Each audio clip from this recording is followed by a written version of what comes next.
wa ta'ala.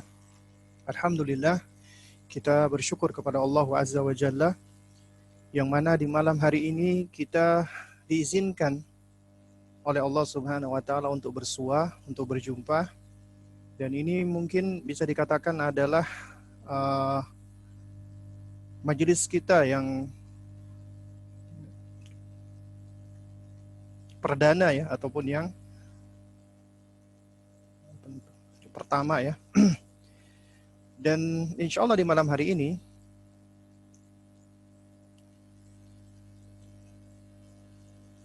saya diminta untuk sedikit berbagi atau sharing ya, berkenaan dengan bagaimana menjadi orang tua teladan di tengah kesibukan profesi. Ya. Dan sebagaimana tadi sudah dijelaskan oleh pembawa acara kita ya, bahwa kawan-kawan sekalian ini ya mungkin memiliki kesibukan ya di dalam profesinya ya. Yakni sebagai tenaga kesehatan ya, yang mana bisa dikatakan ya profesi nakes ini ya saat ini ya ini merupakan salah satu benteng ya. Bentengnya ya umat manusia di dalam menghadapi wabah pandemik ya, yang saat ini qadarullah wa masyafa'ala ya, Allah Subhanahu wa taala masih belum mengangkatnya. Dan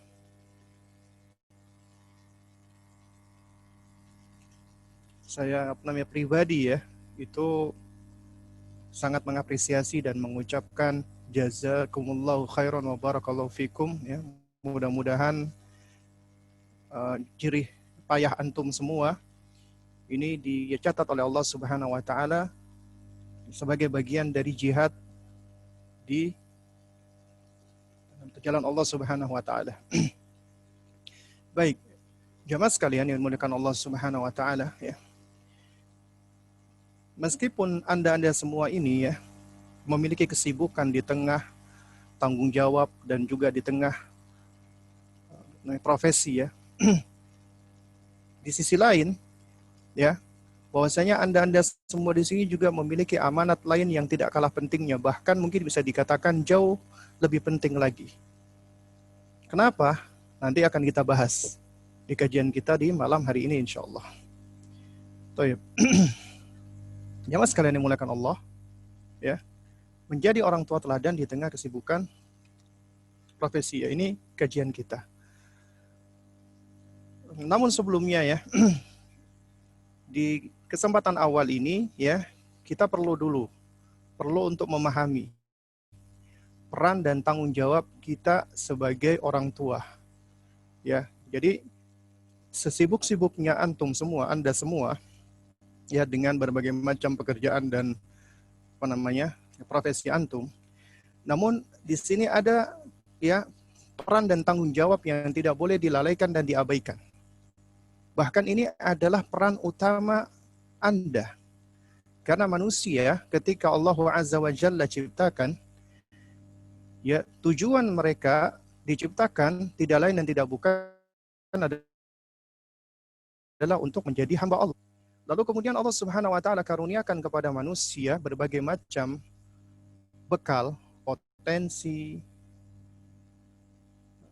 kekuatan dan yang semisalnya dalam rangka untuk menjalankan misinya di muka bumi sebagai hamba Allah. Allah Azza wa Jalla ya berikan segala sarana dan prasarana yang ada di dunia ini dalam rangka untuk kemaslahatan manusia. Jadi semua apa yang ada di bumi ini adalah Allah sediakan untuk kemaslahatan manusia. Makanya Allah jadikan manusia di muka bumi ini sebagai apa?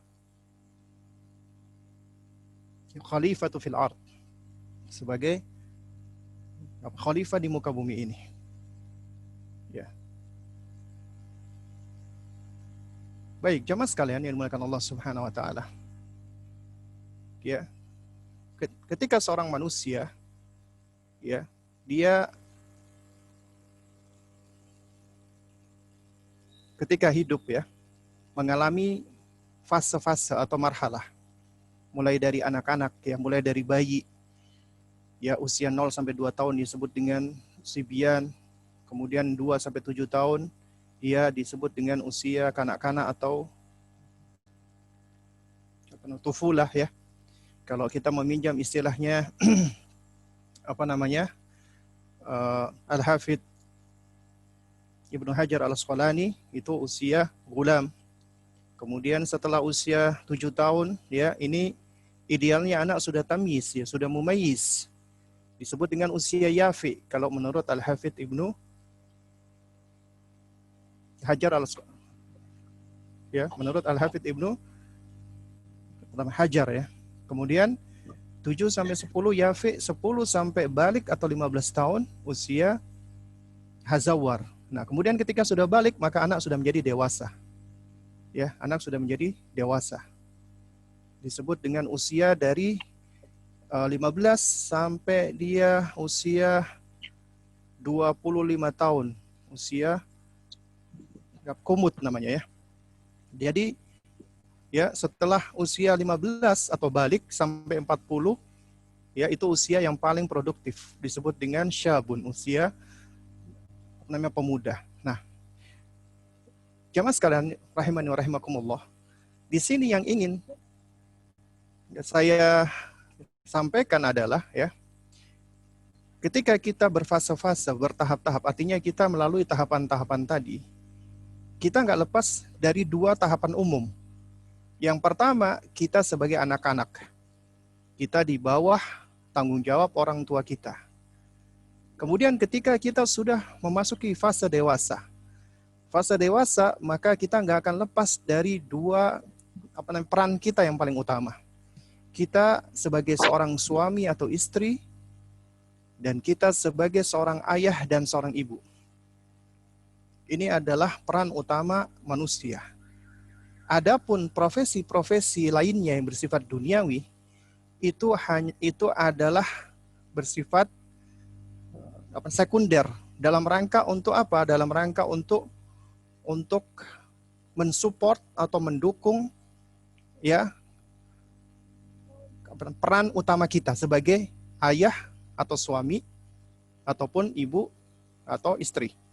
Itu peran utama kita. Adapun profesi lainnya itu adalah profesi sekunder. Itu yang perlu kita pahami. Jadi peran utama kita ya sebagai manusia ketika sudah dewasa, kita kelak akan menikah dan akan punya anak. Dan ini bagian dari tuntunan syariat. Jamaah sekalian muliakan Allah Subhanahu wa taala ya. Jadi pada saat kita bicara tentang peran orang tua adalah sebagai pelindung, ya, namanya protektor. Dalilnya adalah surat At-Tahrim ya. Kita insya Allah sudah sering mendengarkan ini dan sudah banyak tahu ya. Ya ayyuhalladzina amanu qu anfusakum wa ahlikum nara. Nanti akan kita bahas ya tentang ayat ini. Lalu kemudian yang berikutnya, tanggung jawab kita juga sebagai seorang penanggung jawab, ya sebagai ya pemimpin yang akan diminta pertanggungjawaban. Karena kata Nabi SAW, ya, Nabi mengatakan, kullukum ra'in ya, wa kullukum mas'ulun an ra'iyati ya. Setiap kalian adalah pemimpin dan setiap kalian akan diminta pertanggungjawaban tentang yang dipimpinnya. Kemudian juga warrajulu ra'in ala ahli baitihi wa huwa mas'ulun an ra'iyatihi. Dan juga seorang laki-laki adalah pemimpin atas keluarganya dan dia akan diminta pertanggungjawaban atas yang dipimpinnya. Demikian juga wal mar'atu ra'iyatun fi baiti ba'liha wa ala waladi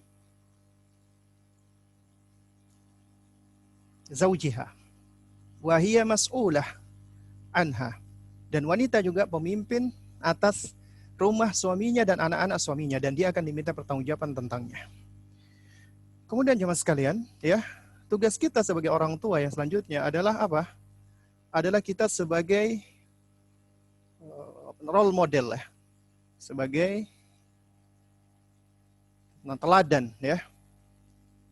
Dan di antara dalilnya adalah man dalla ala khairin falahu mithlu ajri fa'ilih. Siapa yang menunjuki kepada kebaikan, maka dia akan mendapatkan pahala seperti pahala orang yang mengerjakannya. Ya. Dan yang berikutnya adalah kita sebagai pendidik ya, murabbi. Kita orang tua tidak lepas dari tugas kita untuk mendidik mereka. Kita adalah muaddib yang mengajarkan adab. Kita adalah muallim yang mengajarkan ilmu. Kita adalah mudarris ya, yang mengajarkan dars, pelajaran-pelajaran. Kita adalah juga ustadz dan ustadzah bagi anak-anak kita.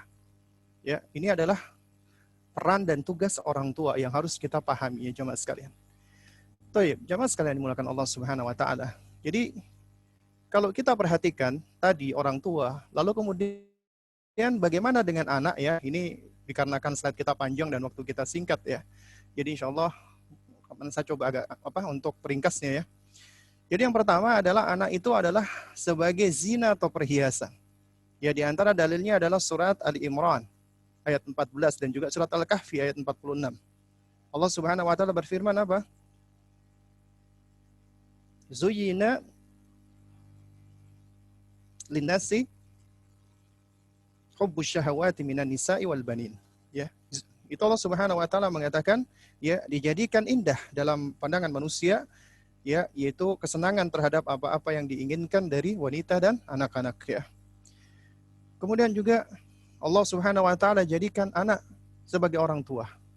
Ya. Jadi anak adalah perhiasan. Yang namanya perhiasan itu adalah sesuatu yang indah bagi manusia, dan ketika indah maka manusia akan senang dengannya karena syahwat manusia cenderung kepada sesuatu yang bagus, yang indah, yang nikmat, ya. Nah, sehingga itu bisa melalaikan. Dan dikarenakan melalaikan, maka juga anak bisa menjadi ujian. Di antara dalilnya adalah surat apa? Surat Taghabun ayat 15. Di mana Allah Subhanahu wa taala mengatakan, "Innama amwalukum wa auladukum fitnah. Wallahu indahu ajrun azim." Ya. Ya, sesungguhnya amwalukum wa auladukum, hartamu dan anak-anakmu itu fitnah, adalah ujian bagi kalian, cobaan bagi kalian. Wallahu indahu ajrun azim. Dan di sisi Allah lah pahala yang besar. Kemudian juga bahkan anak bisa menjadi musuh, ya. Anak bisa menjadi musuh bagi orang tuanya. Dan ini adalah sesuatu yang patut kita waspadai. Ya. Nah, di antara dalilnya adalah apa? Di antara dalilnya adalah surat Taghabun ayat ke-14 ya. Di mana Allah Subhanahu wa taala mengatakan ya ayyuhalladzina amanu inna min azwajikum ya inna min azwajikum wa auladikum aduwwan lakum fahdharuhum. Ya, Allah Subhanahu wa taala berfirman, wahai orang-orang yang beriman, ya, sesungguhnya di sini ada kata min. Min ini maknanya adalah apa kalau di dalam kaidah bahasa Arab ya? Litab'id, ya, artinya menunjukkan sebagian, bukan keseluruhan ya. Jadi maknanya adalah sesungguhnya ada sebagian min azwajikum dari istri-istri kalian wa auladikum dan anak-anak kalian ya, itu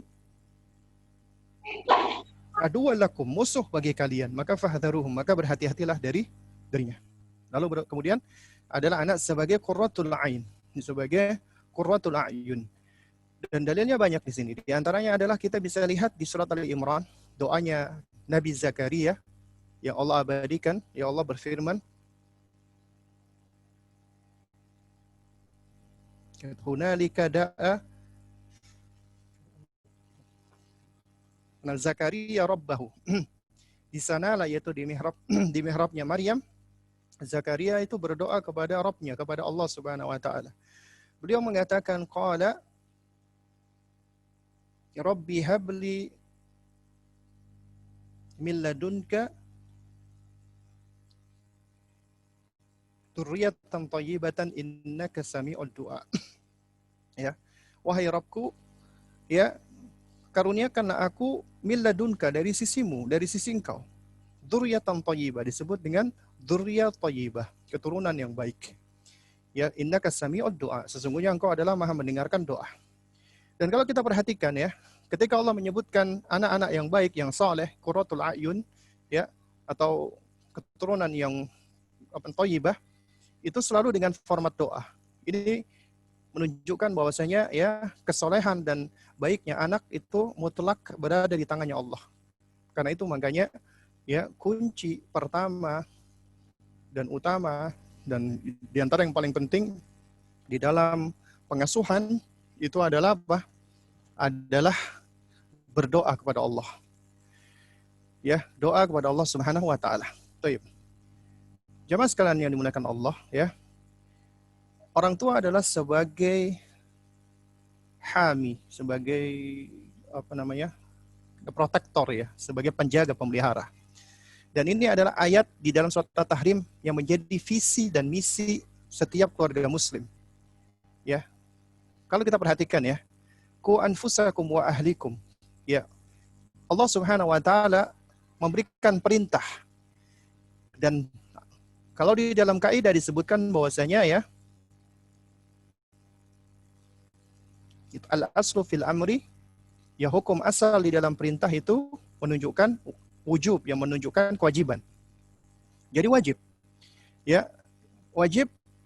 Ya, sebelumnya Allah memberikan khitab, seruan kepada orang-orang beriman. Wahai orang-orang yang beriman. Jadi ini khusus untuk orang-orang beriman. Ku jagalah.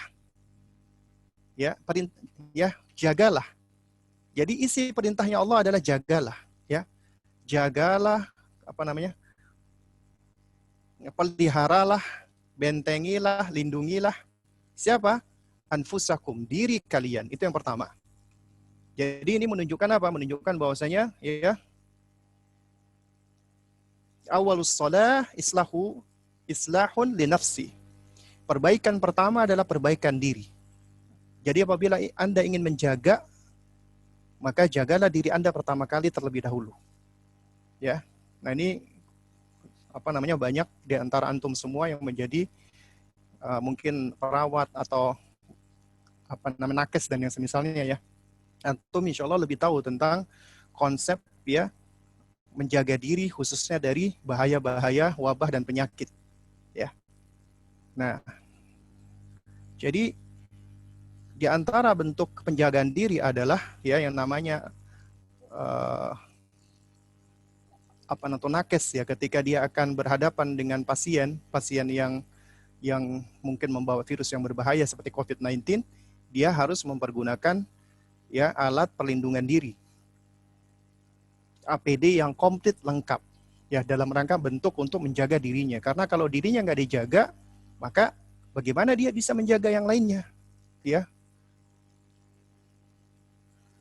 Sebab apa? Sebab dia akan mudah kena penyakit, akhirnya dia sakit sehingga dia tidak bisa menjaga pasien-pasien yang lainnya. Nah, oleh karena itu makanya di sini Allah perintahkan ku anfusakum, jagalah diri kalian. Oleh karena itu dikatakan ya, perbaikan pertama ya, awalus shalah islahun linnafsi, ya, adalah perbaikan diri. Kemudian setelah itu kata Allah, wa ahlikum, ya, dan keluargamu. Ya, ahl adalah keluarga. Berarti adalah orang yang paling dekat dengan kita adalah keluarga. Makanya akrab fa akrab, orang yang paling dekat dengan kita. Itu yang kita jaga pertama kali. Sebelum orang yang sedikit lebih jauh. Ya. Jadi yang pertama kali harus kita dahulukan adalah akrab fa akrab, orang yang lebih dekat, kemudian yang dekat berikutnya. Taib. Jadi ibda binafsik, ini adalah kaidah pertama. Mulailah dari dirimu. Nah, dengan memulai perubahan dari diri, maka kita akan menjadi qudwah. Kalau kita menjadi qudwah berarti kita menjadi apa? Uswah, menjadi teladan. Jadi kalau kita ingin menjadi orang tua teladan, maka ibda binafsik, mulailah dari dirimu dulu. Nah, di sini disebutkan ya, salah seorang salaf, beliau pernah mengatakan ya, liyakun ya, awwala islahika li baniya islahuka li nafsika. Ya. Hendaknya pertama kali ya, caramu untuk mensolehkan anakmu dengan cara apa? Dengan cara islahuka li nafsika. Engkau mensolehkan dirimu dulu engkau mensolehkan dirimu sendiri dahulu. Ya, fa inna uyubahum ya ma'qudatun bi aibika. Karena sesungguhnya uyubahum ya, kekurangan-kekurangan mereka, aib-aib mereka, ma'qudatun bi aibika. Itu sangat erat berkaitan dengan kekuranganmu, aibmu. Artinya gini loh. Ya, itu biasanya sifat-sifat jelek anak, sifat buruk anak, itu enggak lepas dari kekurangan orang tuanya. Bisa jadi meniru orang tuanya, bisa jadi karena dia merespon apa yang dilakukan oleh orang tuanya dengan keburukan-keburukan. Makanya sesungguhnya kekurangan mereka, aib mereka itu sangat terkait erat dengan aib kalian, aib Anda. Dan anak-anak itu yang belum tamyiz, mereka belum bisa memilah antara yang baik dan yang buruk. Oleh karena itu dikatakan ya, apa di sini? Fal hasanu indahum ma fa'alta. Ya. Sesuatu yang baik menurut mereka anak-anak ya, itu adalah apa yang kamu kerjakan. Artinya apa yang Anda kerjakan, meskipun itu jelek, dilihat oleh mereka, itu akan dianggap hasan, akan dianggap baik menurut mereka. Ya, misalnya Anda suka ngomong kotor, atau Anda merokok, atau Anda melakukan perbuatan jelek di hadapan anak, maka itu akan dianggap baik oleh mereka. Nah, kenapa demikian? Karena anak-anak belum memiliki kemampuan tamyiz, kecuali ketika sudah usia 7 tahun ke atas. Sudah bisa memilah ya tamyiz bainal haq wal batil, antara yang mana yang benar dan mana yang salah. Dah wal qabih ma tarakta. Dan sesuatu yang buruk ya, yang jelek itu adalah apa yang engkau tinggalkan. Artinya ketika engkau tidak sholat, engkau tidak berpuasa, engkau tidak melakukan kebaikan, maka itu akan dianggap jelek oleh mereka. Karena itu ini sesuatu yang sangat berbahaya. Jadi bahasa tubuh kita, perbuatan kita, kalau lisan ya, lisan itu kan ada dua ya. Ada namanya lisanul qaul, ucapan kita, perkataan kita. Yang kedua ada namanya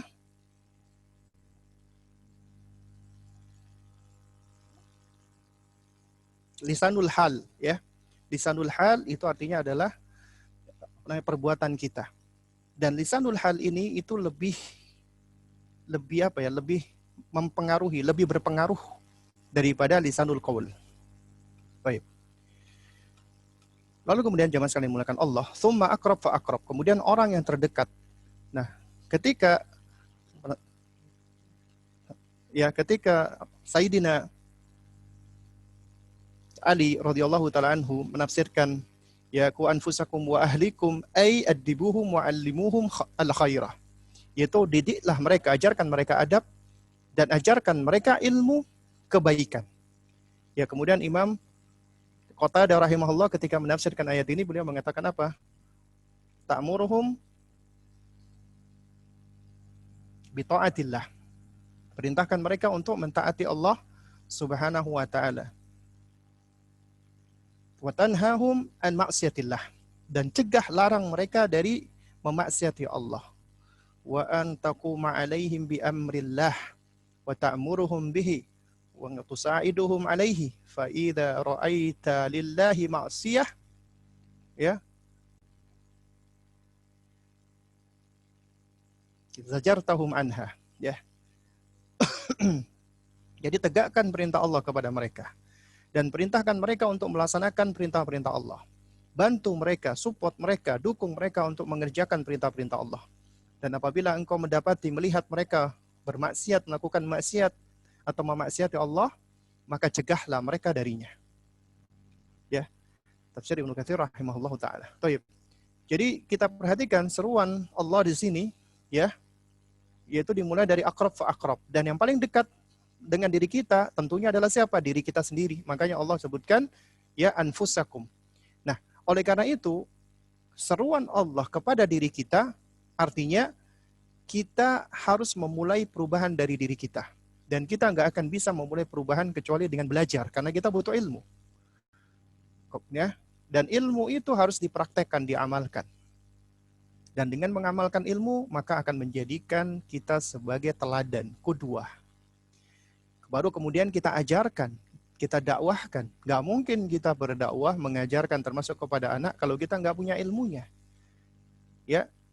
Dan juga kita nggak mengamalkan. Kalau kita nggak mengamalkan ilmu kita, maka akan terjadi inkonsistensi, ya, antara ucapan dan perbuatan. Ini akan membuat anak menjadi bingung. Dan apa yang mereka lihat lebih mempengaruhi daripada apa yang mereka dengarkan. Anda suruh mereka sholat, Anda bermalas-malasan sholat, maka yang mereka ikuti adalah ketika Anda bermalas-malasan sholat, meskipun Anda menyeru dia untuk sholat beratus-ratus kali. Lalu kemudian baru keluarga. Tentunya di sini adalah istri dan anak-anak. Ya. Nah, dengan cara apa? Dengan cara mereka juga harus dihasung, didorong untuk belajar. Anda ajarkan ilmu dan agar mereka mengamalkan ilmunya. Baru kemudian karib kerabat yang berikutnya, orang tua kita, adik kita, kakak kita, paman kita, dan seterusnya. Juga sama, agar mereka belajar dan mengamalkan ilmunya, baru kemudian yang masyarakat lainnya. Ya. Untuk mereka belajar dan beramal. Itu adalah tanggung jawab kita. Baik, jamaah sekalian, itu poin yang pertama. Kemudian yang kedua, ya, Anda semua adalah orang-orang yang berprofesi, memiliki profesi, tanggung jawab di luar rumah. Kemudian Anda juga sadar, Anda punya tanggung jawab untuk mendidik anak Anda. Nah, tapi seringkali kita salah kaprah. Salah kaprahan kita adalah apa? Adalah kita menganggap tempat belajarnya anak-anak kita adalah di sekolahan, atau di pondok, atau di madrasah, atau yang semisalnya. Tidak. Seharusnya yang pertama kali harus kita jadikan paradigma, mindset kita, tempat belajar mereka adalah rumah. Rumah adalah sekolah pertama. Rumah adalah sekolah karakter. Yang membangun karakter adalah rumah. Sekolah tidak bisa membangun karakter. Sekolah itu adalah sarana untuk mentransfer ilmu, pengetahuan. Tapi di rumah adalah mereka belajar adab. Mereka belajar yang paling penting sebelumnya adalah akidah, tauhid. Nah, oleh karena itu makanya harus Anda jadikan rumah adalah sekolah pertama dan utama. Jadi rumah adalah institusi pendidikan pertama bagi anak manusia. Karena manusia lahir, kemudian mereka tinggal di rumah mereka. Yang mereka serap ya, pertama kali tentu adalah apa yang ada di sekeliling mereka. Dari orang-orang dekat mereka, ayah mereka, ibu mereka. Ya. Nah, di rumah itu ada elemen utama. Ayah dan ibu. Dan ini adalah peran Anda. Dan Anda, wahai ayah, Anda adalah mudir kepala sekolahnya. Jadi Anda bukan cuma kerja doang, cari uang, kemudian semua diserahkan ke istri. Itu tidak benar. Bahkan Anda adalah kepala sekolah. Nanti akan kita bahas di slide berikutnya. Ibu adalah murabbiyah. Madrasah pertama. Sekolahan pertama adalah ibu. Tapi kepala sekolahnya adalah ayah. Dan ingat, rumah adalah pembentuk dasar utama karakter, mental, sifat, moralitas, kebaikan. Itu semua dibentuk di rumah. Kalau karakter anak itu jelek, rusak, mentalnya juga rusak, sifatnya buruk, moralitasnya nggak baik, ya, maka ini nggak lepas dari kondisi rumahnya. Jadi anak cerminan apa yang ada di dalam rumah. Nah, juga kita pahami rumah itu adalah nikmat dari Allah Subhanahu wa taala. Karena Allah berfirman dalam surat An-Nahl, "Ya wallahu ja'ala lakum min buyutikum sakana." Allah jadikan rumah bagimu sebagai sakana, tempat tinggal. Dikatakan sakana itu dia punya akar kata yang sama dengan kata apa? Sakinah ya, ketenangan, ketentraman. Jadi rumah adalah tempat di mana setelah kita beraktivitas, maka kita mendapatkan ketenangan, kita bisa beristirahat di dalamnya, kita mendapatkan kebahagiaan, mendapatkan kegembiraan dan seterusnya. Itulah rumah. Namun ya jamaah sekalian, perlu kita ketahui ternyata ada beberapa tipe rumah. Tipe rumahnya kaum muslimin. Ya ada 4. Pertama, rumah yang dikatakan rumah mimpi, rumah angan-angan doang. Ya rumah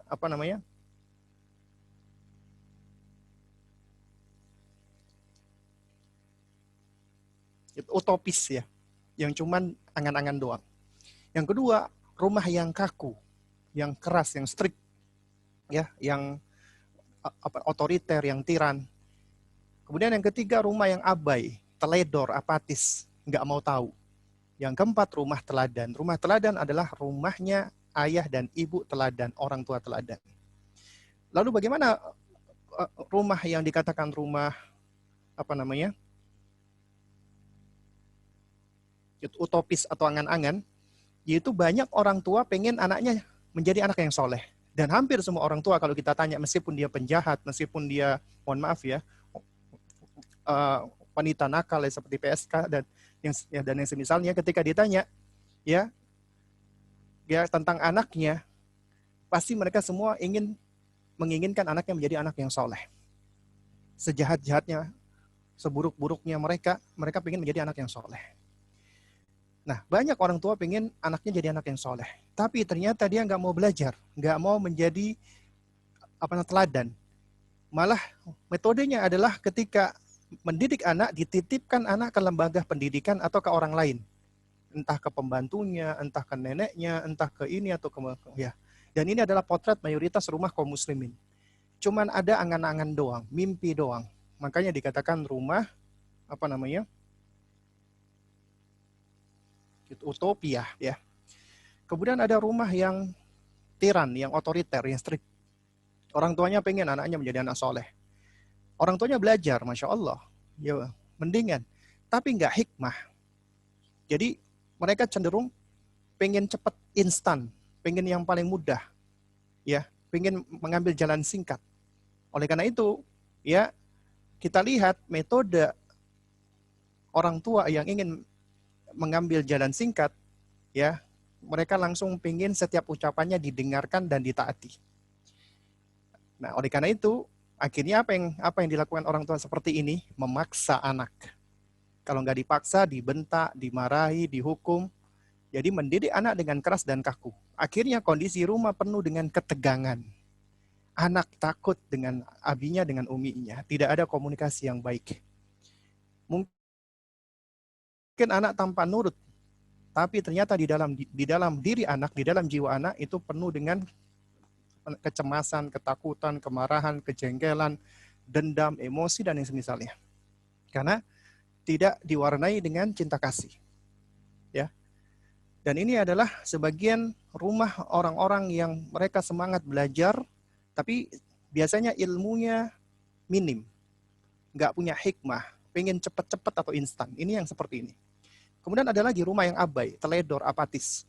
Keluarga-keluarga liberal yang permisif, memperbolehkan semuanya. Orientasi mereka cuma dunia dan kenikmatan dunia. Bahkan anak diperbolehkan untuk pacaran, melakukan kemaksiatan, seks bebas dan yang semisalnya. Mereka nggak peduli sama sekali dengan pendidikan anaknya. Ya, nggak pernah mengajarkan kebaikan. Ini adalah orang tua pengkhianat. Dan kelak Allah akan menghisapnya. Ya, mereka ini adalah orang tua pengkhianat. Dan tentunya kita menginginkan adalah rumah teladan. Rumah yang orang tuanya memahami bahwasanya anak adalah amanat dari Allah. Anak itu dititipkan Allah kepada mereka. Ya. Dan anak yang dititipkan itu pasti orang tua mampu mendidiknya. Nggak mungkin orang tua nggak mampu mendidiknya. Pasti mampu mendidik anak yang Allah titipkan tersebut. Kenapa? Karena Allah tidak akan membebankan kepada seseorang yang manusia atau orang itu tidak mampu untuk menjalankan amanat tersebut. Ya. Itulah yukallifullahu nafsan illa wus'aha. Allah tidak akan membebani seseorang yang dia tidak mampu untuk menjalankannya. Dan orang ini tahu ini adalah amanat dari Allah yang berikan amanat. Ya, wahai jamaah sekalian, ya, sahabat-sahabat sekalian yang dimuliakan Allah. Anda orang-orang yang punya profesi, Anda punya atasan, punya bos. Ya. Misalnya ada salah satu bos Anda yang paling tinggi, ya, yang paling tinggi jabatannya. Anda dipanggil dia. Ya. Lalu kemudian bos Anda mengatakan kepada Anda, dia pengen ke luar negeri nih. Lalu dia pengen nitipkan rumahnya, mobilnya kepada Anda. Bagaimana perasaan Anda ketika itu? Tentunya, ya, seorang yang dia ya tahu bersyukur, ya tahu berterima kasih, dia akan merasa bahwasanya ini adalah suatu kehormatan untuk dirinya, diberikan amanat. Artinya bosnya percaya dong dengan dia, atasannya percaya dengan dirinya gitu loh. Sehingga di antara semua karyawan, dia yang diberikan amanat untuk menjaga rumahnya, menjaga mobilnya, menjaga barang-barang berharganya gitu loh. Kita ya ketika diberikan amanat seperti itu, kita tentunya merasa ini adalah suatu kehormatan buat kita. Padahal ini adalah yang memberikan amanat manusia gitu loh. Dan kita tentunya berusaha untuk menjaganya. Lantas bagaimana apabila yang memberikan amanat adalah pencipta kita, Allah? Allah berikan amanat makhluk yang dia ciptakan kepada kita, anak kita. Sejatinya bukan milik kita, milik Allah. Allah titipkan kepada kita dan Allah berhak untuk mengambil anak kita anytime, kapanpun. Karena itu milik Allah. Nah sekarang apa yang kita lakukan dengan amanat Allah Subhanahu wa Ta'ala ini? Pertanyaannya adalah, pernahkah kita merasa bersyukur kepada Allah? Dan pernahkah kita merasa ini suatu kehormatan Allah memilihkan anak kita tersebut untuk diri kita? Dan pernahkah kita menjaga amanat tersebut dengan sebaik-baiknya? Padahal anak itu adalah amanat dari Allah Azza wa Jalla. Yang memberikan amanat adalah Allah. Nah oleh karena itu rumah teladan itu memahami anak adalah amanat. Dan kemudian mendidik anak dengan sepenuh hati dan kasih sayang. Kemudian mereka juga selalu berusaha untuk menyiapkan diri mereka dengan belajar dan mempraktekkan ilmu agar mereka bisa menjadi teladan. Dan mereka orang tua yang hikmah memahami fase dan perkembangan anak. Baik, jamaah sekalian yang dimuliakan Allah, ya. Di sini ada beberapa pijakan di dalam mendidik anak di dalam rumah. Anda punya keluarga, Anda punya anak. Ya, rumah Anda adalah tempat belajar atau sekolah pertama kali buat anak Anda, dan Anda adalah guru pertama kali buat anak Anda. Karena itu Anda harus memiliki pijakan-pijakan. Kalau enggak, bagaimana Anda bisa mendidik kalau Anda tidak memiliki pijakan? Yang pertama, Anda harus memiliki visi di dalam mendidik anak. Visi Anda adalah apa? Adalah menyelamatkan ya diri Anda dan keluarga Anda dari neraka. Sebagaimana surat At-Tahrim ayat ke-6, ya, ku anfusakum wa ahlikum nar yang sudah kita bahas. Kemudian misi Anda di dalam mendidik anak untuk apa? Ya, tentunya misi ini adalah dalam rangka untuk bisa merealisasikan visi tadi. Jadi ada cara-cara. Nah, yang perlu kita ketahui, anak kita itu sudah Allah bekali dengan fitrah keimanan. Artinya fitrah itu Islam, iman, tauhid. Allah sudah bekali dengan bakat. Allah sudah bekali dengan wijdan, dengan emosi, dengan perasaan, um, apa namanya, masyair, dengan perasaan, dengan naluri dan yang semisalnya. Nah, oleh karena itu tugas Anda adalah Anda harus bisa menumbuhkan kebaikan-kebaikan pada diri anak Anda. Tumbuhkan fitrahnya, kembangkan bakat dan potensinya agar anak bisa menjalankan perannya. Oleh karena itu, ini semua dilakukan dengan mendidik mereka dan mengajarkan adab dan ilmu. Kemudian tujuan Anda dalam mendidik anak Anda untuk apa? Banyak orang tua mendidik anaknya cuma untuk apa? Untuk mencari duniawi belaka. Ya, untuk mencari profesi-profesi duniawi saja. Padahal seharusnya kita tahu ini dunia adalah tempat sementara untuk kita. Oleh karena itu tujuan kita mendidik anak kita adalah kita mempersiapkan tujuan kenapa Allah menciptakan kita dan anak kita. Tidak lain dan tidak bukan adalah untuk beribadah. Kita siapkan anak kita menjadi Abdullah, hamba Allah. Yang tugasnya adalah beribadah kepada Allah. Dan tugas mendidik adalah tugas bersama, bukan tugas istri tok, bukan tugas suami saja. Dan seringkali ini diserahkan hanya kepada istri. Itu enggak benar. Ya, anak itu adalah sebab ya hasil dari suami dan istri. Enggak mungkin istri doang atau suami doang. Itu adalah upaya ikhtiar dari dua orang. Tapi Allah titipkan anak itu ke dalam tubuh, yaitu ke dalam rahim seorang wanita yang akan menjadi ibunya. Ya. Dan wanita itu lebih berat. Makanya di dalam Al-Quran, Allah muliakan wanita. Ketika perintah yang berkaitan dengan ya, berbakti kepada orang tua, di Al-Quran selalu mengkhususkan, mengistimewakan seorang ibu. Ya. Di antaranya misalnya surat Luqman. Ya.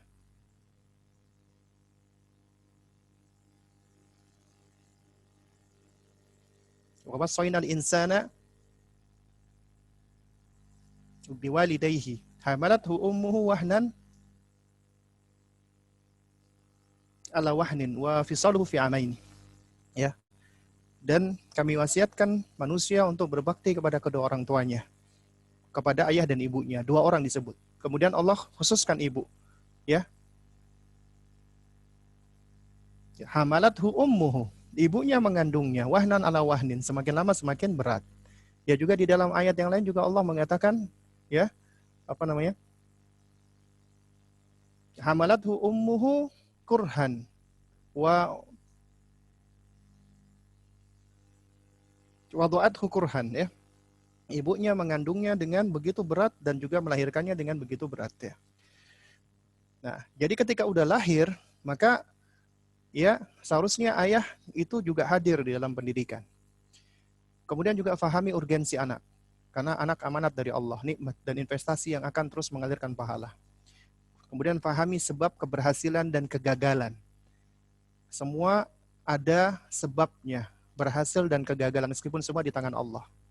Di antara sebab kegagalan dari seorang pendidik, orang tua nggak mau belajar, cuek, nggak sabaran, tidak mau menjadi tidak menjadi teladan karena dia tidak mengamalkan ilmunya, tidak mempraktekkan ilmunya. Ya, itu dari pendidiknya. Kemudian dari cara atau metodenya, cara yang digunakan.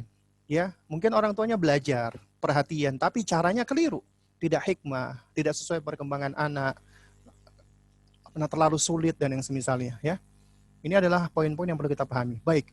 Lalu kemudian jamaah sekalian, ya, ini sebagai pengingat, ya, anak adalah amanat dari Allah Subhanahu wa taala.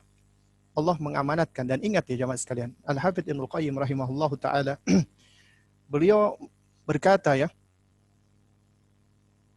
wa kam mimman ashqa waladahu wa faladata kabdihi fid dunya wal akhirah bi ihmalihi wa tarki ta'dibihi wa i'anatihi lahu ala syahawatihi. Ya, dan betapa banyak orang tua yang menyengsarakan anaknya atau buah hatinya di dunia dan di akhirat. Karena apa? Karena dia dengan cara biihmalihi, dengan cara mengabaikannya. Wa tarki ta'dibihi, enggak mau mendidiknya. Wa i'anatihi lahu ala syahawatihi, dan malah memfasilitasi syahwat-syahwatnya atau keinginan-keinginannya yang enggak baik, ya. Wa yaz'amu annahu yukrimuhu wa qad ahanah. Dia mengira dia telah menyayanginya, padahal dia telah dia mengira dia telah memuliakan anaknya, padahal dia telah merendahkan anaknya. Wa annahu yarhamuhu wa qad zalamahu. Dia mengira dia telah menyayanginya, padahal dia telah menzaliminya. Akhirnya apa dampaknya? Fafatahu intifa'uhu biwaladi. Akhirnya hilanglah bagian manfaat dari anaknya tersebut.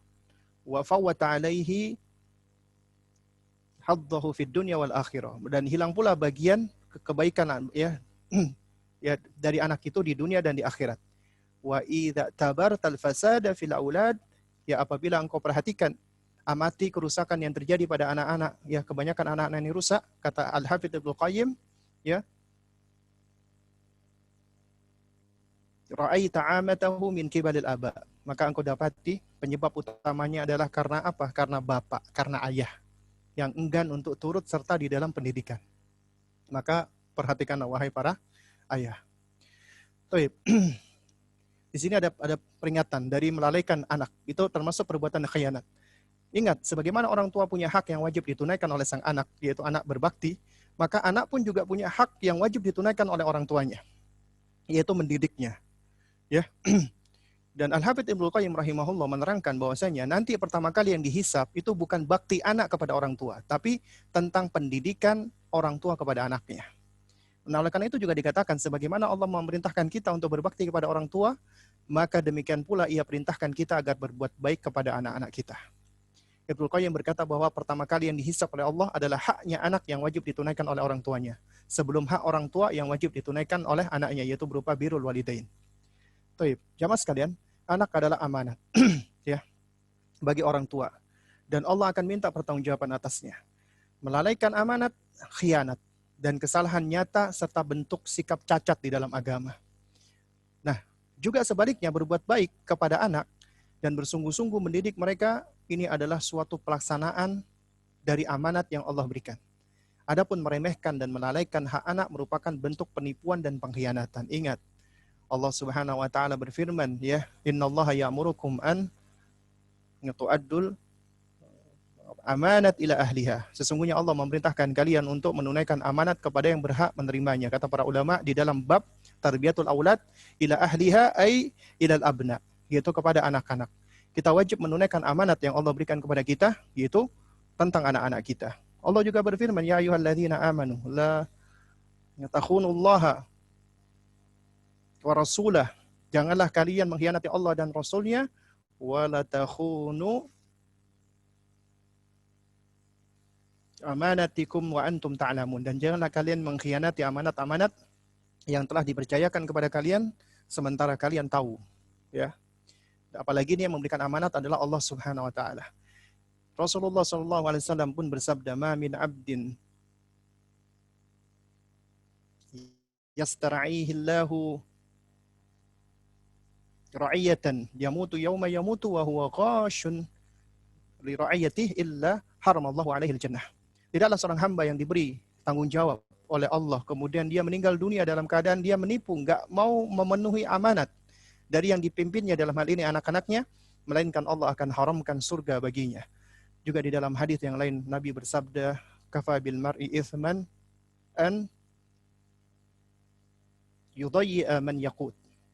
Cukuplah seseorang dikatakan berdosa apabila dia mengabaikan, menyia-nyiakan yang menjadi tanggungannya. Siapa yang menjadi tanggungannya?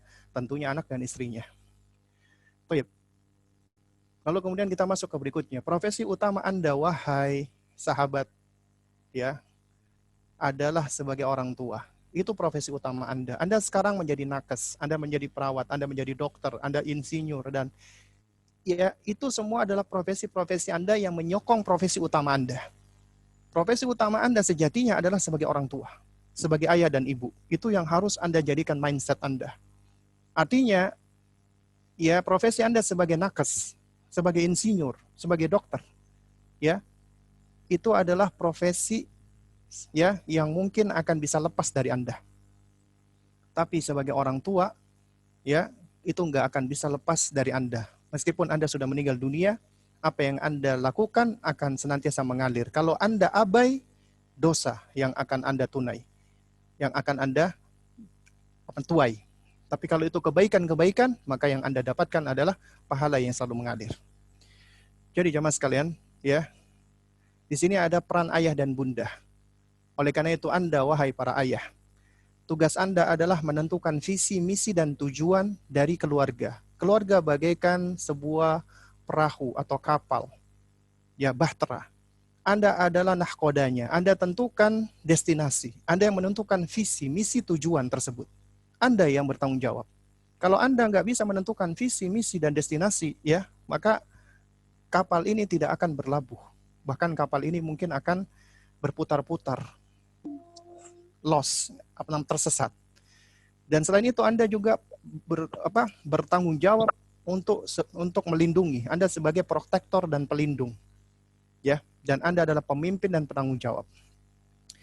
Nah, sementara para ibu, ya, Anda adalah pelaksana atau eksekutor visi dan misi dari suami Anda. Artinya Anda menaati suami Anda di dalam perkara-perkara yang ma'ruf. Apalagi, ya, jika itu adalah suatu hal yang memang baik, ya, yang ma'ruf, Anda wajib menaatinya.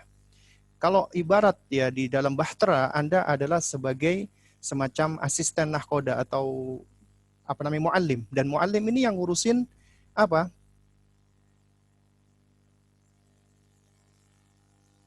ABK, anak buah kapal, ya. Itu tugasnya, ya, muallim. Anda tugasnya adalah sebagai eksekutor harian, sebagai mudarrisah, muaddibah, murabbiyah, sebagai pengajar, ya, sebagai pendidik yang mengajarkan adab, ilmu, dan juga Anda adalah sebagai penanggung jawab. Dan ingat, anak akan belajar dari sosok Anda, wahai ayah. tanggung jawab, mas'uliyah. Mereka belajar tentang tanggung jawab dari sosok ayahnya. Mereka belajar tentang imdibat, kedisiplinan dari ayahnya. Kalau anak nggak disiplin, biasanya karena ayahnya tidak disiplin. Anak belajar tentang as-siqatu bin nafs, kepercayaan dirinya dari ayahnya. Anak akan belajar punya prinsip, ya, sehingga dia tidak labil, tidak pelin-pelan, tidak mudah goyang, itu dari ayahnya. Dia punya mabda, punya prinsip. Dan anak juga akan lebih kuat di dalam menghadapi hidup. Ya, dia tidak mudah marah, tidak mudah, jadi emosinya tidak labil, ya, dia lebih mampu untuk mengelola emosinya, ya, atau istilahnya apa namanya? Dhabtun nafs, ya. Itu belajar dari sosok ayah. Dan juga anak belajar tentang life skill, maharat hayah, itu dari ayahnya. Dia belajar tentang skill, life skill. Sementara dari ibu, anak akan belajar tentang bahasa. Makanya kita tahu, ya, bahasa itu disebut dengan bahasa ibu, ya.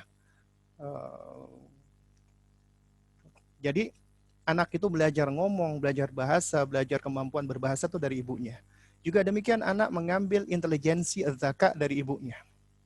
Anak menyerap akhlak dan adab lebih banyak dari ibunya. Anak mengenal tentang emosi, perasaan, ma'rifatus syuur dari ibunya. Anak belajar kasih sayang, kelemah lembutan dari ibunya.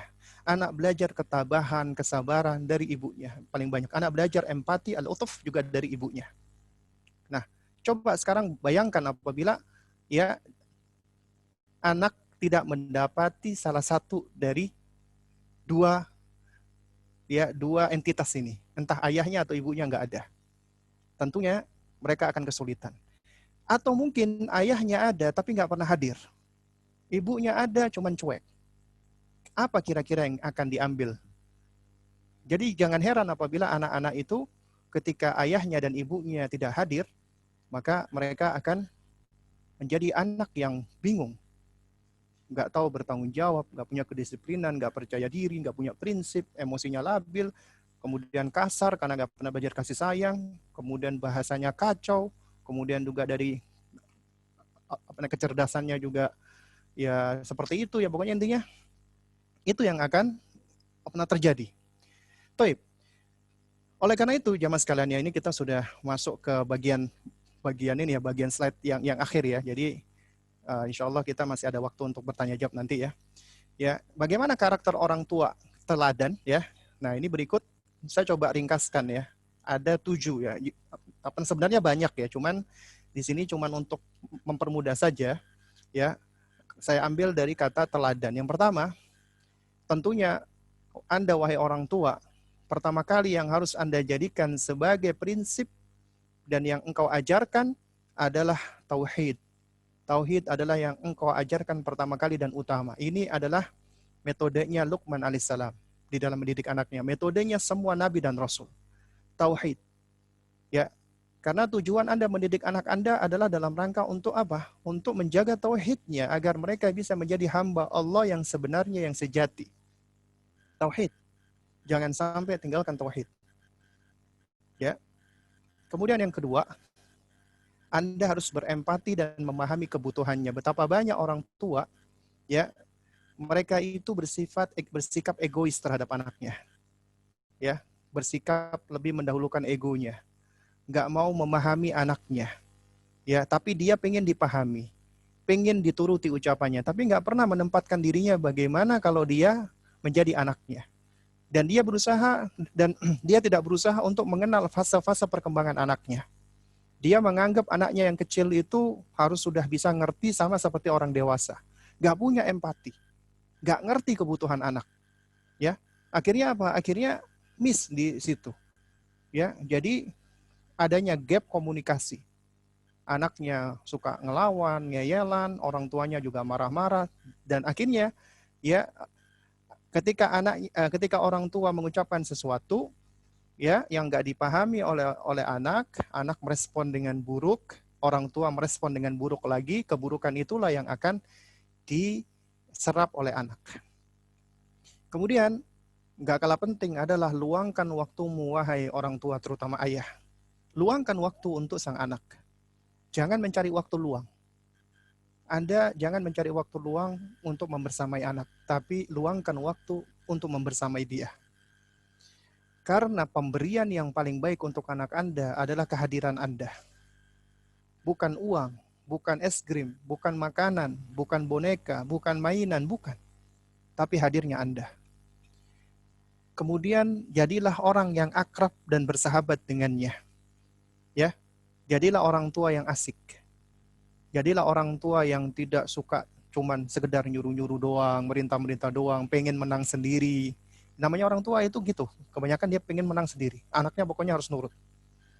Nggak mau bersikap akrab dengan anaknya. Akhirnya anak ketika nggak punya sahabat, ya akhirnya dia mencari sahabat lain. Akhirnya ketika dia mencari sahabat lain, ternyata sahabat yang dia jadikan sahabat adalah orang-orang yang jelek atau kawan-kawan yang buruk.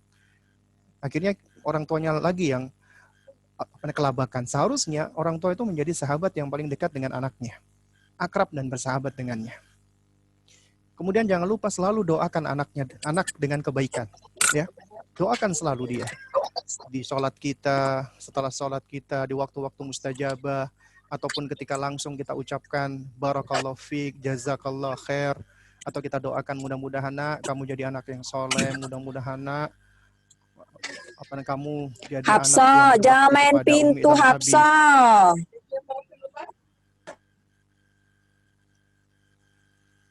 Ya, ya. Tadi iklan ya. Nah, jadi yang dia adalah doakan selalu anakmu dengan kebaikan. Lalu kemudian berikutnya adalah ajarkan dia adab dan ilmu. Dan dahulukan adab sebelum mengajarkan ilmu. Ini metodenya para salaf dahulu. Al-adab qabla talab, al-adab qabla al-ilmi. Ya, nah ini cuman kalau mau dibahas memang panjang ya. Jadi saya sengaja memang karena waktu singkat, jadi kita bahas singkat-singkat saja. Baru kemudian yang terakhir adalah terus nasihati dan bimbing anak di dalam kebaikan dengan cara yang hikmah, dengan cara yang baik. Hikmah itu ya jamaah, kalau kata Al-Hafidz Ibnul Qayyim rahimahullah adalah fi'lun ma yambagi ala wajhil ladzi yambagi fi waqtil ladzi yambagi. Ya, yaitu engkau melakukan sesuatu dengan tepat dan engkau melakukannya dengan cara yang tepat dan engkau melakukannya di waktu yang tepat, itu hikmah. Nah, kalau menurut ya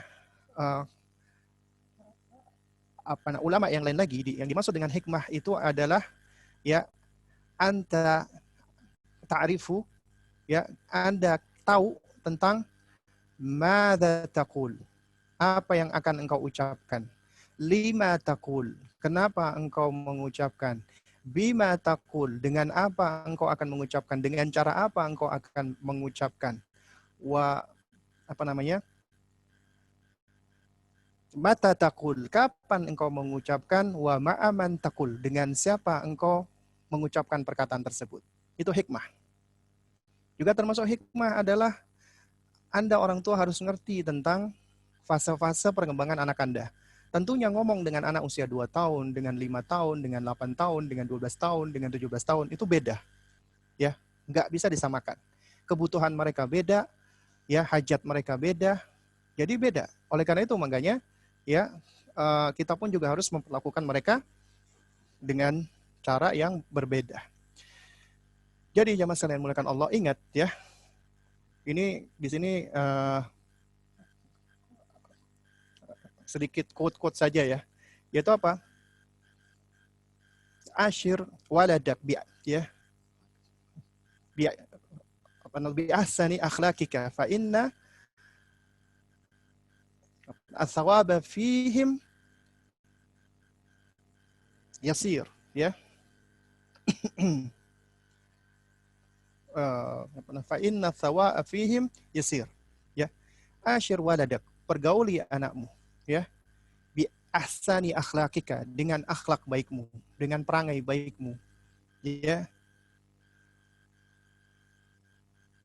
Kenapa? Fa inna thawa'a fihim yasir, karena kebersamaanmu dengan mereka, dengan anakmu, itu hanya sebentar di dunia, karena kelak engkau pun akan berpisah dengannya. Oleh karena itu makanya pergauli mereka dengan akhlak baikmu. Lalu kemudian juga jamaah sekalian, yang penting juga adalah alim waladaka ad-din. Ya, ajarkan anakmu agama.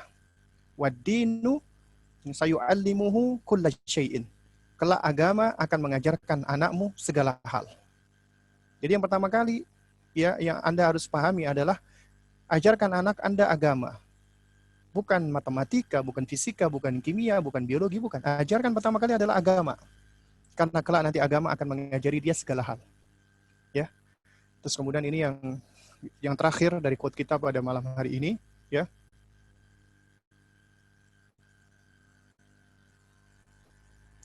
Ya.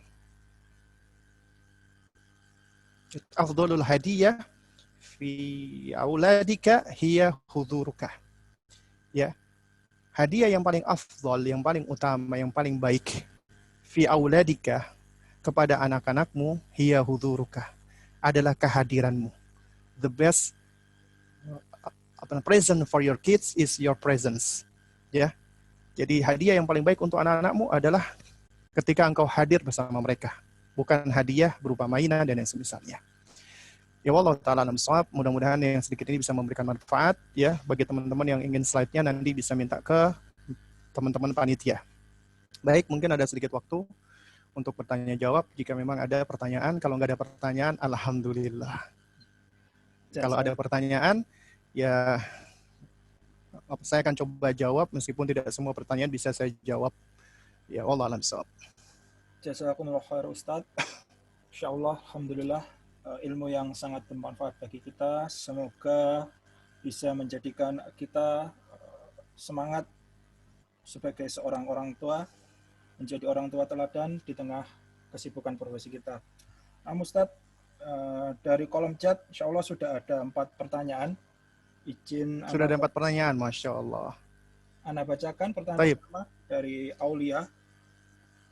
Izin bertanya Ustadz, dijelaskan tadi Ustadz menjelaskan bahwasanya kebanyakan orang tua memfasilitasi syahwat anak yang berakibat kerusakan. Kira-kira apakah batasan kita dalam membedakan ini hanya syahwat anak ataukah memang kebutuhan yang bermanfaat untuk kesenangan hatinya? Jazakumullah khair Ustadz. Baik, wa jazakallah khair wa iyyaha as-sailah.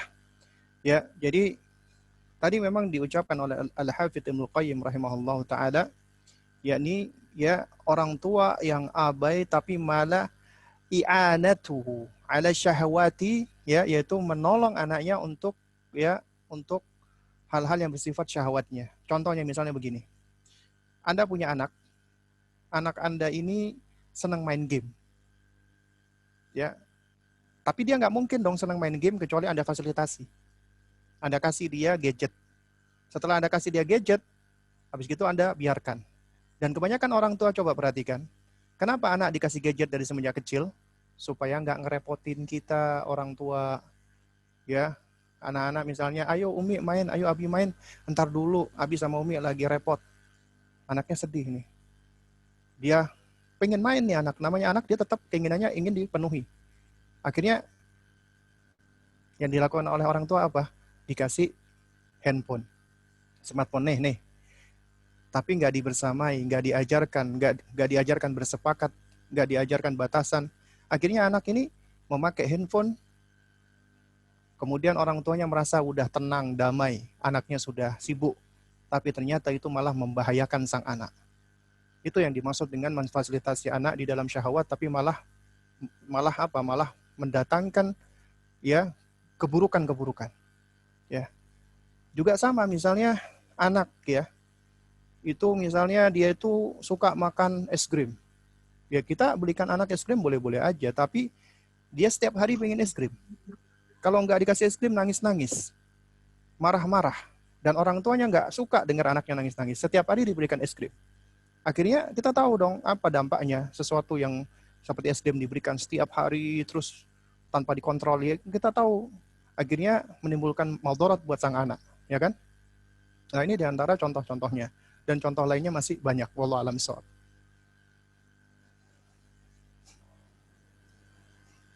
Alhamdulillah Ustaz. Insyaallah ini masih ada beberapa pertanyaan lagi Ustaz. Selanjutnya izin pertanyaan dari Ummu Syifa. Beliau bertanya, jika salah satu orang tua tidak serumah dengan anak, namun akhlaknya tidak baik, seperti sering berdusta, tidak bertanggung jawab, dan sebagainya. Apakah jika anaknya juga demikian, disebabkan oleh orang tuanya Ustadz, atau anak hanya mencontoh yang terlihat di rumah saja, walau di rumah diajarkan selalu jujur ketika ia salah pun. Saya pernah dengar yang penting ikhtiar dan proses membimbing dan menjadi teladan anak sesuai tuntunan Rasulullah Shallallahu Alaihi Wasallam. Sedangkan hasil akhir bagaimana si anak tergantung hidayah Allah. Mohon penjelasannya Ustadz. Jazakallah khair. Baik, wa jazakallah khairan wa iyyaha sa'ilah. Baik. Jadi di sini ada 2 poin yang ingin saya komentari ya, dan juga saya jawab. Yang pertama, ketika anak-anak itu berdusta, anak itu berbohong, maka kita tahu nih, berbohong dan berdusta itu adalah karakter yang jelek, akhlak yang jelek, akhlak yang buruk, itu dusta, bohong. Yang kita harus barok, berlepas diri darinya dan harus mengingkarinya dengan semaksimal mungkin, dengan berbagai macam cara yang kita bisa lakukan agar anak meninggalkan bohong. Tapi sebelum kita menvonis anak itu bohong, dan kita hendaknya tidak menvonis anak sebagai pembohong, kita harus mencari tahu dulu kenapa dia berbohong. Yang perlu kita ketahui, secara asal fitrahnya manusia berada di atas sesuatu yang bersih. Islam, tauhid, ma'rifatullah, itu murni bersih. Tidak dikotori dengan segala macam keburukan-keburukan. Ya. Nah, keburukan-keburukan ini datang itu karena faktor eksternal. Ini bisa kita lihat dari hadis Nabi ketika Nabi bersabda, "Ma min mauludin illa yuladu 'alal fitrati fa abawahu yuhawidanihi wa yunasiranihi wa yumajjisanihi." Ya. Setiap anak dilahirkan di atas fitrah. Artinya sudah lurus, kata Al-Imam An-Nawawi rahimahullah, makna daripada fitrah itu adalah anna kulla mauludin mutahayyi'an lil Islam. Semua anak yang dilahirkan itu sudah condong kepada Islam. Tapi ternyata yang menyebabkan anak itu kafir, siapa? Orang tuanya. Menjadikan dia Yahudi, Nasrani, dan Majusi. Demikian pula di dalam sebuah hadis qudsi. Allah Subhanahu wa taala berfirman, ya. Allah Azza wa Jalla mengatakan, "Khalaqtu 'ibadi hunafa." Aku menciptakan hamba-hambaku itu hanif, lurus. Berada di atas fitrah, ya. Tsumma atathumus syayatin fajtalathum an dinihim. Kemudian datang syaitan yang menyimpangkan mereka, menyelewengkan mereka dari agama mereka. Nah, jadi anak secara asal itu bersih, lurus. Kalau dia memiliki sifat-sifat jelek itu adalah sifat yang dia ambil, dia serap dari lingkungan sekitarnya. Termasuk berbohong. Kenapa anak itu bisa berbohong? Itu harus kita cari tahu. Kita harus berusaha untuk mengidentifikasinya. Ternyata anak itu berbohong bisa dengan berbagai macam cara. Bisa dengan berbagai macam sebab. Di antaranya mencontoh. Abinya atau uminya tanpa sadar ngajarin dia berbohong. Mungkin secara lisan nggak boleh bohong, nak, tapi ternyata anak melihat orang tuanya bohong. Misalnya contohnya ketika ada yang telepon, uminya ngangkat, "Mi, kalau itu Pak Broto sampein Abi nggak ada di rumah." Loh, anaknya ngelihat, loh, ini Abi ada di rumah, kok kadang-kadang. Akhirnya dia tahu ini ada suatu hal yang inkonsisten. Dia belajar di situ. Ya. Jadi ada inkonsistensi antara ucapan dengan perbuatan. Nah, anak itu what they see, they learn. Apa yang mereka lihat, itu yang mereka pelajari. Makanya para ulama kita zaman dahulu sampai mengatakan, ya, bahwasannya al-uswa al-hasana ablagu wa anfa min alafil mawaid. Yang namanya teladan atau contoh yang baik itu jauh lebih bermanfaat dan efektif daripada ribuan nasihat. Ya. Atau yang kedua, orang tua yang keras, suka ngomel, suka bentak, suka marahin anak, itu bisa menimbulkan di dalam diri anak itu, ya, adanya jiwa-jiwa yang sakit lantaran perlakuan orang tuanya. Ini suatu hal yang disebutkan oleh para ulama kita dan juga sudah dibuktikan secara ilmu psikologi. Orang tua yang suka marahin anak, ini ya jamaah sekalian, ada kisah nyata. Ya, ada kisah nyata ya. Jadi kalau diceritakan panjang ya. Cuman secara ringkas ada orang tua yang dia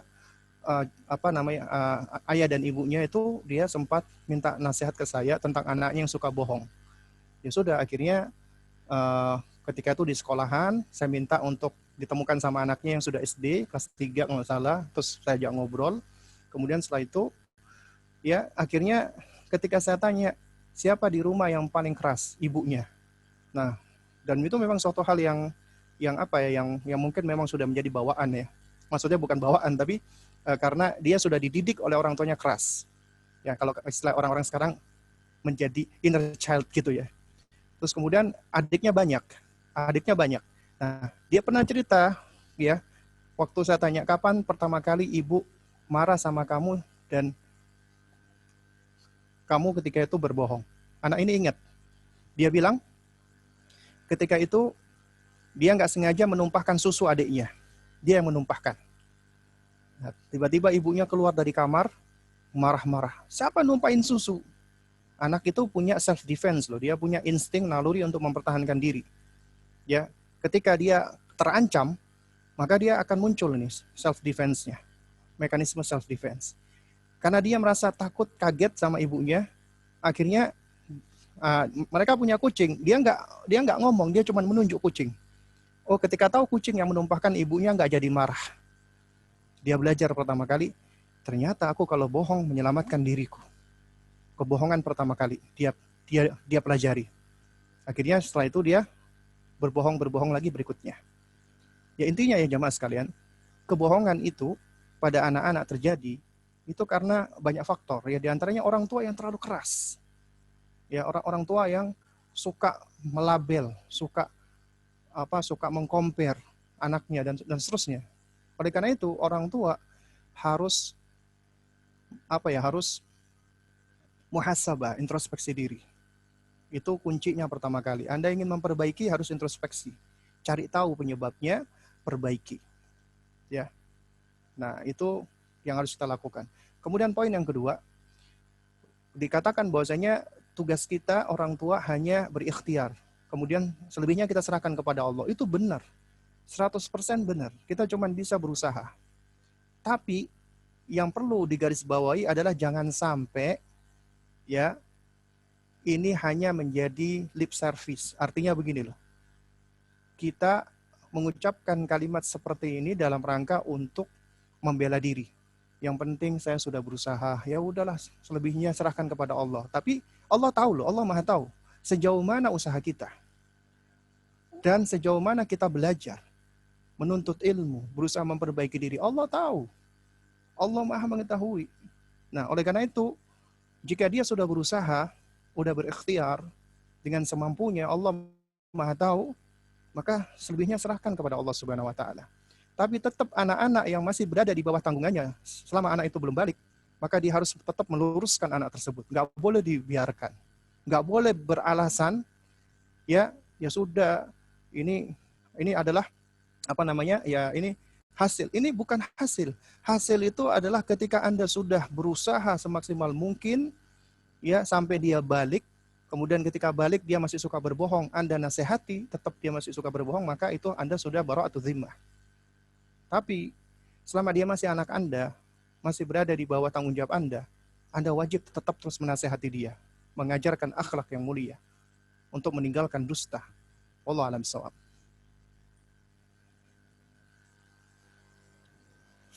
Jazakumullah khair Ustaz. Insya Allah masih ada beberapa menit sebelum pukul 9 Ustaz. Izin kami sampaikan pertanyaan. Kami rangkum Ustaz. Enggak, boleh nggak kita menerima pertanyaan bagi yang ingin bertanya langsung? Nah Ustaz, bagi jamaah yang ingin bertanya secara open mic, silakan kami persilakan untuk klik raise hand kepada Ratna Dewi. Kami persilakan.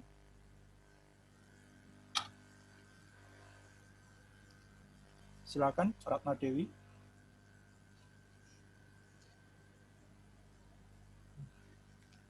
Tafadhali. Silakan Ibu.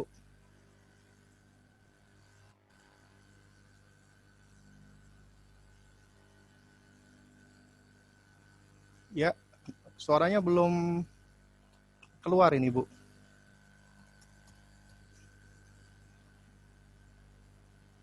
Ya baik, mungkin sepertinya ada gangguan atau Nah, Ustaz, kepencet mungkin ya.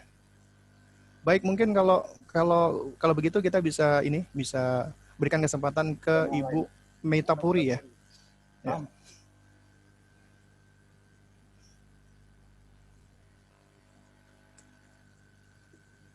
kami persilakan, Tafadhol. Assalamualaikum warahmatullahi. Waalaikumsalam warahmatullahi wabarakatuh. Ada pertanyaan Ustaz. Bagaimana cara saya ceritakan kondisi dulu sebentar ya. Jadi saya itu tinggal di rumah sama anak-anak, sedangkan suami saya lockdown karena perusahaannya lockdown gitu, jadi nggak bisa pulang ke rumah. Jadi saya itu membersamai anak saya itu sendiri gitu. Bagaimana peran saya sebagai ibu itu harus bisa double gitu dengan keadaan seperti ini saat suami saya jauh. Baik. Ya. Terima kasih Ustaz, jazakallahu khairan. Baik, afwan wa jazakillah khairan ya. Baik. Jadi ini adalah pertanyaan yang sebenarnya cukup banyak ya. Kalau tadi sang penanya hanya menjelaskan kalau suaminya sedang lockdown. Nah, sementara ada sebagian dari saudari-saudari kita itu memang suaminya imma meninggal dunia ataupun mungkin sudah pisah dengan suaminya sehingga dia harus berperan ganda. Lalu kemudian meminta nasihat bagaimana seharusnya. Baik. Jamaah sekalian muliakan Allah, ya. Kalau untuk kasusnya sang penanya tadi, Ibu Meitapuri, ini sebenarnya lebih ringan. Kenapa saya katakan?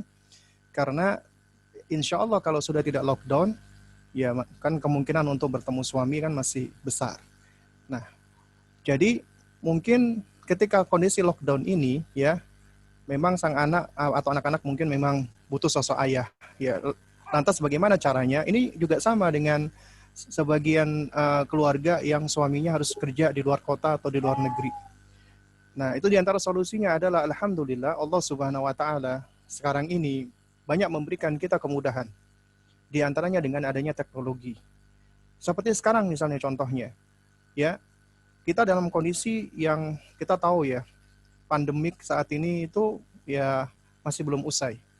Juga masih banyak WFH, work from home. Juga ada sebagian juga di lockdown. Dan juga banyak saudara-saudara kita yang wafat meninggal dunia. Akhirnya kita tetap harus menjaga diri, kita stay di rumah. Nah, alhamdulillah Allah berikan kita nikmat dengan adanya teknologi. Dengan meskipun kita berjauh, ini Anda semua kebanyakan dari Malang yang panitianya kan. Nah, itu bisa kita bikin kajian online dengan saya yang ada di Cinere ataupun di Depok. Bahkan mungkin ada peserta-peserta lain yang ada di wilayah-wilayah lain. Artinya teknologi ini adalah nikmat dari Allah. Allah memberikan kemudahan untuk kita. Nah juga demikian, meskipun suami misalnya lagi lockdown, nah itu insya Allah ya, yang namanya teknologi kan masih bisa dipakai.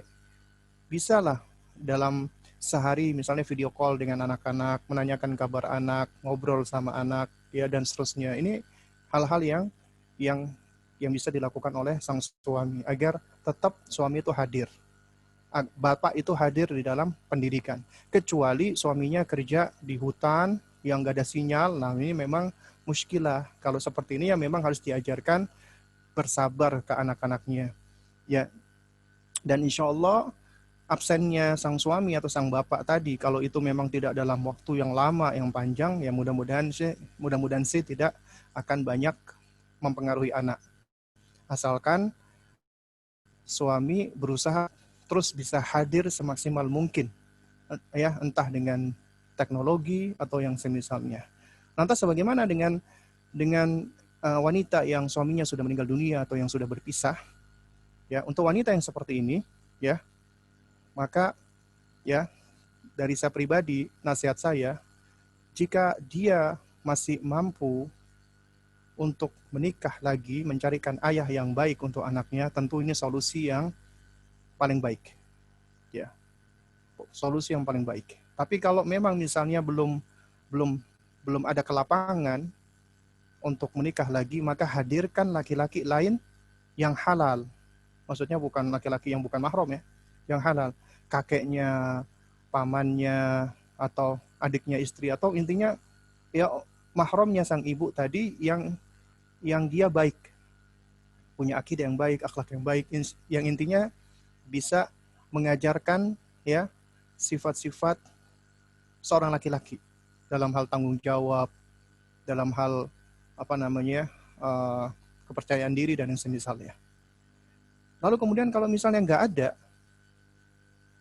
juga nggak ada, maka ya bisa dengan cara si anak ini dicarikan guru, entah guru TPA atau yang semisalnya, ya ataupun mungkin juga sekarang kan ada ini kelas-kelas online yang diasuh oleh kayak Kak Erlan, Kak Yogi dan yang semisalnya. Itu coba diikutkan.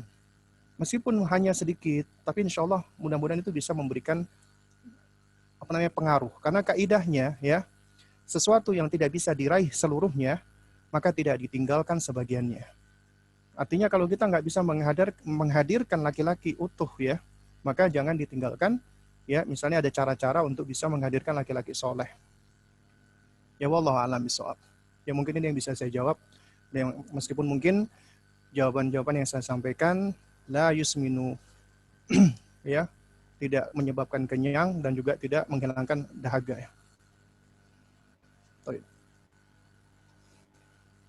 Baik Ustadz, afwan kepada para jamaah yang belum terjawab pertanyaannya, karena waktu sudah menunjukkan pukul 9 dan Ustadz juga butuh istirahat. Insya Allah semoga bisa kita sambung di lain hari Ustadz. Insya Allah. Insya Allah. Selanjutnya mungkin Ustadz ada penutup statement kajian kali ini. Oh baik, biasanya yang nutup ngasih kesimpulan host ini, apa namanya, pembawa acara biasanya. Toyib ya. Jadi jamaah sekalian menggunakan Allah ya. Mungkin di penutup ini yang bisa saya sampaikan adalah ya singkat saja. Ini kan panitia penyelenggaranya adalah Residen Mengaji, dan juga saya sempat dijelaskan bahwasanya memang teman-teman Residen Mengaji ini orang-orang yang memang memiliki profesi ya sebagai nakes kalau nggak salah ya, perawat dan yang semisalnya. Anda punya tanggung jawab besar, dan juga ya yang saya dapatkan informasi juga sebagian besar teman-teman yang terjun di garda depan yaitu dalam rangka untuk mengobati pasien COVID, akhirnya mereka nggak bisa pulang.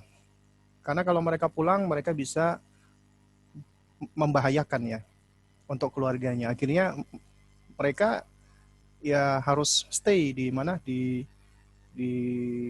rumah sakit atau tempat itu tadi, tempat mengisolasi pasien-pasien tadi.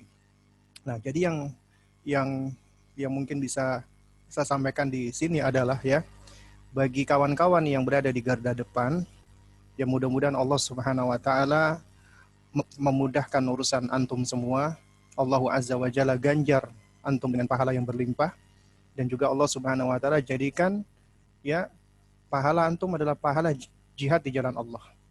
Dan juga untuk keluarga dari para nakes yang berada di garda depan ini ya, jadi nasihat saya adalah ya bersabarlah, karena insya Allah ya Allah Azza wa Jalla tidak akan menyia-nyiakan kesabaran antum ya. Jadi tetap bersabar dan tetap ihtisab, mengharap balasan dari Allah, dan terus berdoa meminta kepada Allah agar Allah mengangkat wabah ini, dan terus berupaya semaksimal mungkin agar kita tetap bisa mendidik anak-anak kita. Karena meskipun jauh ya, alhamdulillah Allah di zaman ini berikan kita kemudahan dengan adanya teknologi, dengan adanya gawai, dengan adanya gadget. Akhirnya kita tetap bisa berkomunikasi, bisa berbicara, bisa video call ya, dan mudah-mudahan Allah Subhanahu wa taala ya memudahkan semua urusan kita, mengangkat uh, apa namanya wabah COVID-19 ini, supaya kita bisa bersua, berjumpa, menghidupkan masjid, dan kita juga bisa uh, berangkat lagi umroh dan haji dan ataupun amalan-amalan jama'i yang lainnya. Mungkin ini yang dapat saya sampaikan. Kurang lebihnya saya mohon maaf jika ada perkataan yang kurang berkenan, yang salah, yang keliru datangnya dari diri saya, yang hak datangnya dari Allah Subhanahu wa taala. Untuk penutup, ya waktu dan tempat saya kembalikan kepada pembawa acara kita. Jazakumullah khair Ustaz. Semoga ilmu yang kita dapatkan bisa kita amalkan dan menjadikan kita orang tua teladan di tengah kesibukan profesi kita. Kepada para jamaah yang menginginkan materi slide dari Ustadz Abu Salma Muhammad, silahkan sudah kami share di kolom chat. Untuk selanjutnya, kita akhiri acara kajian kita malam ini dengan doa kafaratul majelis. Subhanallah. Assalamualaikum warahmatullahi wabarakatuh.